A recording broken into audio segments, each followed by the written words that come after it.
সাবেক মার্কিন president Barack Obama মিনেসোটায় আইসিই অভিযানের সমালোচনা করে বলেন, কিছু ফেডারেল এজেন্টের আচরণ স্বৈরাচারী রাষ্ট্রের মতো। ব্রায়ান টাইলার কোহেনকে দেওয়া সাক্ষাৎকারে তিনি গণতান্ত্রিক মূল্যবোধের অবক্ষয় নিয়ে উদ্বেগ জানান। অন্যদিকে ডোনাল্ড ট্রাম্প প্রশাসনের দাবি, অভিযানটি অপরাধীদের লক্ষ্য করে চালানো হয়। বিস্তারিত ডেস্ক রিপোর্টে। এটি সেই আমেরিকা নয় যেটিতে আমরা বিশ্বাস করি, এ বার্তায় দিলেন যুক্তরাষ্ট্রের সাবেক প্রেসিডেন্ট বারাক ওবামা। মিনেসোটায় আইসিইউ অভিযানের কড়া সমালোচনা করে তার অভিযোগ, কিছু ফেডারেল এজেন্টের আচরণ স্বৈরাচারী রাষ্ট্রের কর্মকাণ্ডের সঙ্গে সাদৃশ্যপূর্ণ।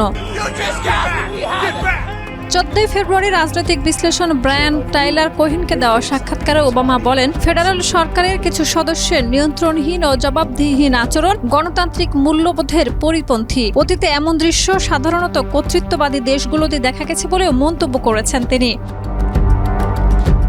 অন্যদিকে ডোনাল্ড ট্রাম্প প্রশাসনের দাবি, মিনেসোটায় কয়েক সপ্তাহ ধরে চালানো বিশেষ অভিযানে হাজারো ফেডারেল এজেন্ট অংশ নেন এবং তা ছিল অপরাধীদের লক্ষ্য করে পরিচালিত। তবে অভিযানের সময় দুটি প্রাণঘাতী গুলির ঘটনা দেশ জুড়ে বিক্ষোভ ও ক্ষোভের জন্ম দেয়। পরে সীমান্ত বিষয়ক কর্মকর্তা টম হোমান অভিযান সমাপ্তির ঘোষণা দেন।